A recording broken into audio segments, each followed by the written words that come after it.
It's 1 o'clock time for the Joy Business Report with me, Hannah Odami.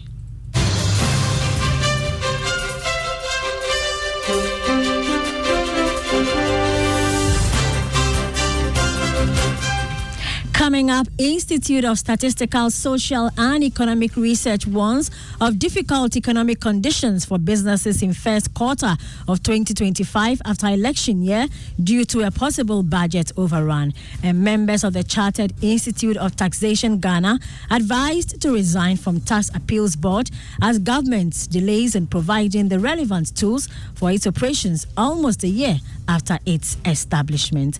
And then later on the Joy Business Van, we will tell you how a bidding hobby has turned Sheila Ofosuhima Kosa into an entrepreneur.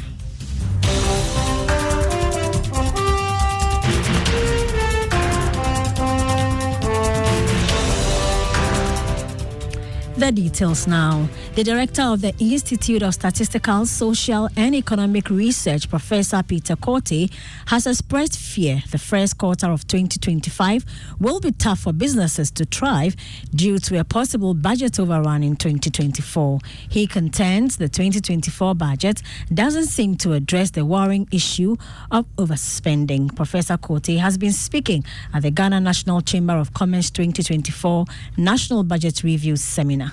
Normally in the election year we overspend. Then in the second quarter of the year preceding, we tend to have challenges. So what the point is that as we spend in the 2024, during the 2024 elections, we should be careful that the year 2025 might be a turbulent year, and that should inform our decisions, our actions, and on how we spend, how we manage our finances. We should be able to break from this political business cycle. Moving on, economist Professor Charles Aka is asking government to come clear on its long-term objective for gross domestic product growth. Government, through the Finance Ministry, sets the macroeconomic target of 2.8% growth for the year 2024. But Professor Aka is of the view that a long-term projection will rather help in planning. So we need to grow, and every investment in the productive sector that will cause us to generate, as the director is saying, at least 7 to 10% GDP growth on a sustained level for about 10 years is what will make us prosperous. And compromising growth because of fiscal consolidation or stability or macroeconomic stability, for me, is a discussion we need to have. What is the objective? Is it full employment? Is it growth? Is it poverty reduction? Or is it just to have low inflation and to have exchange rate stability? You heard the Professor Charles Aka. He is an economist at the University of Ghana.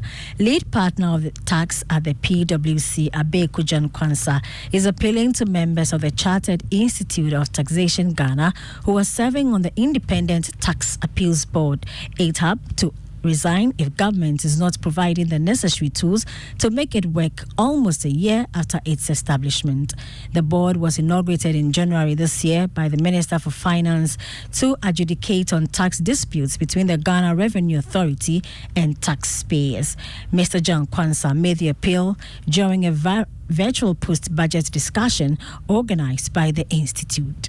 Because government money is sitting a lot in disputes, and we need to address that. So our members that are sitting on ITAP, we plead with you. The law was passed 3 years ago, 2020, October. We've celebrated its 3-year anniversary. It is still not working. Please make it work. Otherwise, you can advise government that you do not want to be part of a board which has been inaugurated from 20 January 2023 and is not working. So you are handing your boots. They should look for somebody else if they will not provide you with the support for it to work. The issue on approved tax consultant and tanker support, our view remains unchanged. Is the revenue actually by its acts supporting the breaching of certain laws, especially looking at the revenue's posture?